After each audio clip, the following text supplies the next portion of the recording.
South Africa is not pleased.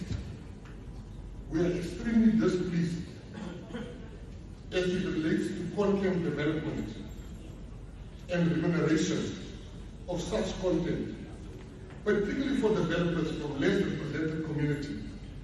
It can't be when a young child at the early age of content development is doing the same thing that another child is doing from another continent, and the one child gets remunerated and the other one does not even get acknowledged.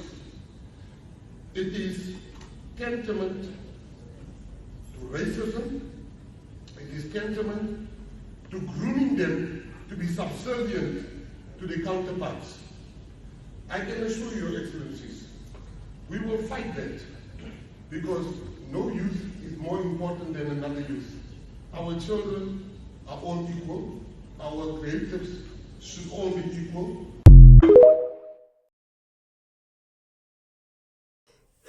Good morning, good day everyone. I hope everyone is doing great and is doing wonderful. Please make sure that you like, you subscribe. Welcome to my channel, Let's Talk Africa. My name is Mascolo Ntila. I hope that you are doing well and I hope that you are doing great. We are living in some exciting time. You see that South Africa is under pressure from the US and so on and so on. Many things are happening in South Africa. Many things are happening in this country. And this country, I tell you, my friend, that we are going to succeed and we are going to win. Whatever battle that we are facing like many things in the country, but we are going to win. This is the interesting thing that I want us to see and discuss about it. Please make sure that you like and you comment. This thing is that South Africa is fighting for Africa and other parts of the continent. South Africa is fighting direct to TikTok. Is fighting for the Creators Fund pool, because in Africa there is no country that is benefiting from Creators Fund. So South Africa is beginning to wage that war to TikTok, and there are like a key figures, people who are in this. There is this gentleman who I'm going to play his video, because he was on the national television talking about, and then he explained that this is what TikTok is doing wrong to Africa. He explained the unfair, because in TikTok there are ways of getting fund, like getting gifts and promoting like anything, but it is not the main purpose. It is not the money that we need in TikTok. Welcome back and thanks for staying with us. Let's shift gears slightly and bring you this conversation now. TikTok's presence in the US certainly facing a precarious future, with the app briefly affected, ahead of a looming federal ban. With tensions rising and uncertainty surrounding its future, the stakes, of course, for many content creators couldn't be higher. Let's take stock of the ripple effects, possibly not only for content creators in the US, but certainly closer to home as well. Bringing now South African influencer and founder of My Media Kit, that's Brendan Roberts, who's with us here in our Auckland Park studios. Brendan, thanks for popping by. Welcome to the SABC. Ayanda, thank you so much for having me here. You and I were speaking off air about the stakes, quite frankly, insofar as lives and livelihoods are concerned, specifically on TikTok. But I just want to begin by helping our viewer connect the dots. There's a major ban, potentially, that could be rolled out in the US. Yeah. Why should even South African consumers and creators keep a close eye on that? So I think to start, just to lay a foundation, what people always need to understand is that social media in its essence is a game of who has the most time. So there are only so many people on the planet. Each person represents an average number of viewable minutes or hours per day that they spend on a phone or behind a computer. So you've got all of these social media platforms, Instagram, TikTok, YouTube, they're all fighting for that time, because ultimately that time equals viewership, which equals ads, which equals revenue for them.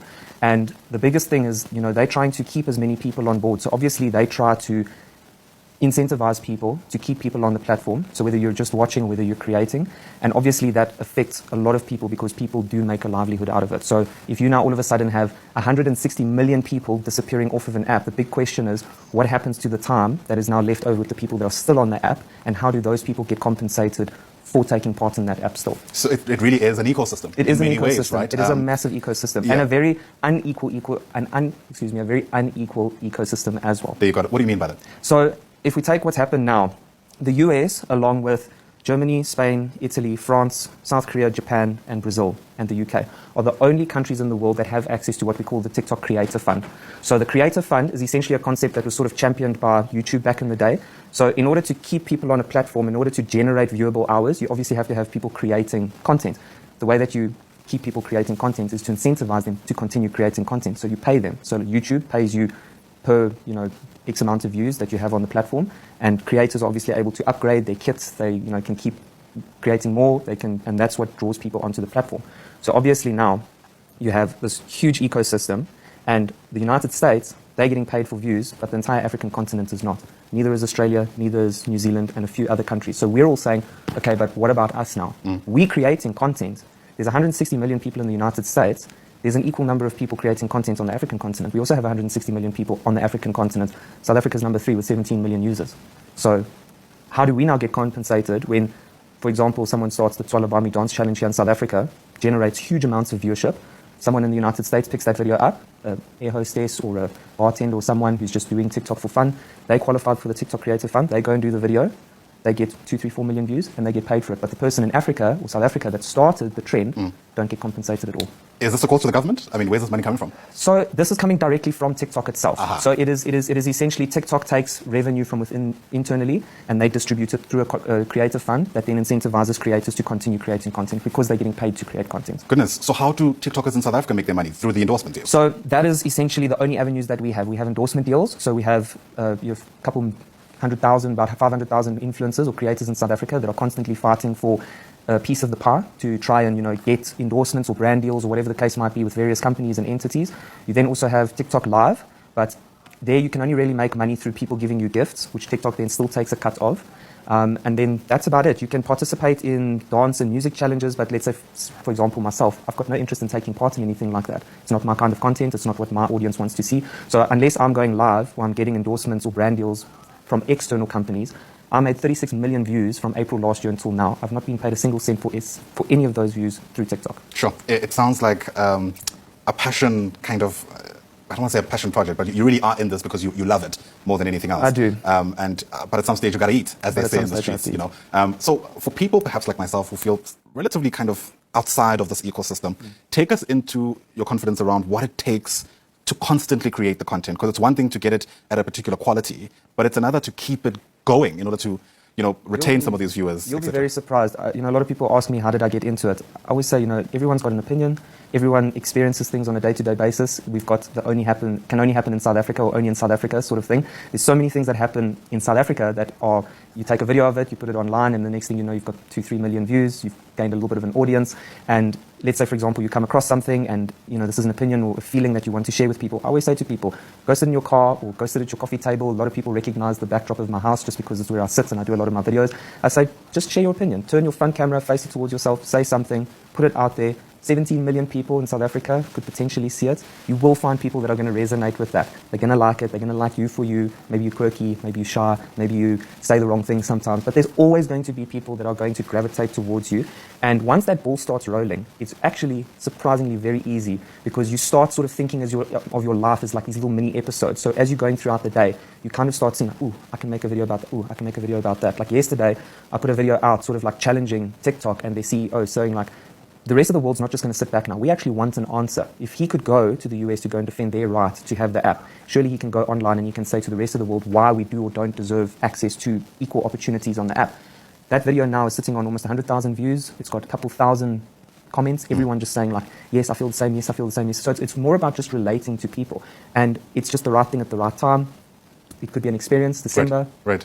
Fascinating, especially because I think even as recently as a decade ago, it'd be hard to kind of conceive how people could drop everything and focus on this as their livelihood. And the sense I'm getting from you is that that is very much a reality in the US as much as it is here at home, where people ditch, let's call it the conventional jobs, like being a news anchor or whatever the case may be, to be on TikTok full time and getting on with it. Yes.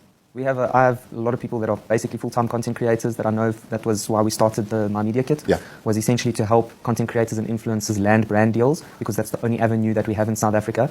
And that's why it would be nice to just have that, access to that extra equal rights sort of thing, get our content pushed out to the rest of the world so that there are other avenues that you can also make money in. Yeah, and I understand that initiative has stretched even beyond the country. It has. Yeah, tell us a bit more about that. So, I mean, if you look at the African continent, you've got Egypt with 32 million users, Nigeria is sitting on 27 million users, South Africa 17. So when I posted that video, I've got people from all over Africa saying, we're behind you on this one. It's not just South Africa, because South Africa is one of the only, Africa is one of the only continents that don't get compensated at all. So everybody wants a piece of this. And we are an extremely diverse and rich continent. We have so much to offer in terms of culture, dance, music, food. The creators that we have in South Africa and on the African continent are very value driven. Yeah. Like the value that they bring to their audience is insane. Right. You know, what's going on in the US, and I'm not going to pull you into all of that, is essentially allegations that China is using TikTok to spy on Americans. Yeah.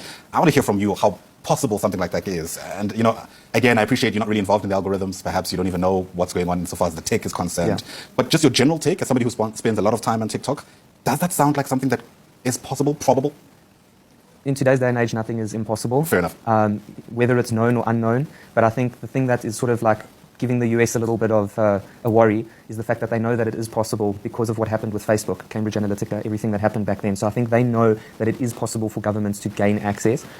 TikTok has bolstered themselves saying often, and the CEOs come forward often saying that no government entity has access to anything. It is a completely separate parent entity, so that's ByteDance. So TikTok is owned by a parent company called ByteDance, Right. and that's obviously the subsidiary that everyone is saying, okay, China could have. But then everyone's saying, okay, but what about Temu? Temu collects just as much data, Shein collects just as much data, and all the US citizens, when the ban happened for all of 12 hours, which, I mean, what was that even? They all went over to an app called RedNote, which is a Chinese-based, that is as Chinese as it can get. And everyone's just like, here's our data. Take Sure, it, yeah. have it.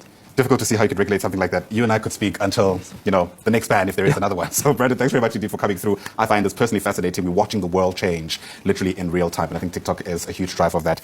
Brendan Roberts is the founder of My Media Kit, also a South African influencer. As we make sense, of course, of the far-reaching impact of what's taking place in the US insofar as TikTok's presence is concerned. There is a money that is supposed to be paid by being a creator, by being a content creator, by people viewing your videos. There must be a money like YouTube. Like even I'm uploading this video, YouTube is gonna pay me at the later end. You see, for this video, because it's going to advertise. So in TikTok, ads are going just like they are not paid. So South Africa, and also another person who is in this battle is Gaytin MacKenzie. Gaytin MacKenzie is also waging the war. He's saying that children in South Africa, they must be paid because they are creating TikTok, and they are like, South Africa is dominating in TikTok. I think South Africa is one of the countries that is in Africa that is dominating in TikTok, and yet we do not have creators fund. Nigeria is dominating in TikTok, and yet they do not have creators fund. In the whole continent of Africa, there's no creators fund. I think this is unfair. This is unfair from the TikTok, who are not. And then they were here in Joburg, I think in Joburg, TikTok, and they talked like something that was not clear. This guy is going to explain what they were saying. I'm going to put this video first, and I'm going to put Mr. Gaytin MacKenzie, and then we're gonna see what is happening. Thank you very much. I hope that you have a wonderful day, and I hope that you and your family, you are doing great. Please make sure that you like and you subscribe to the channel. Thank you very much. Love you.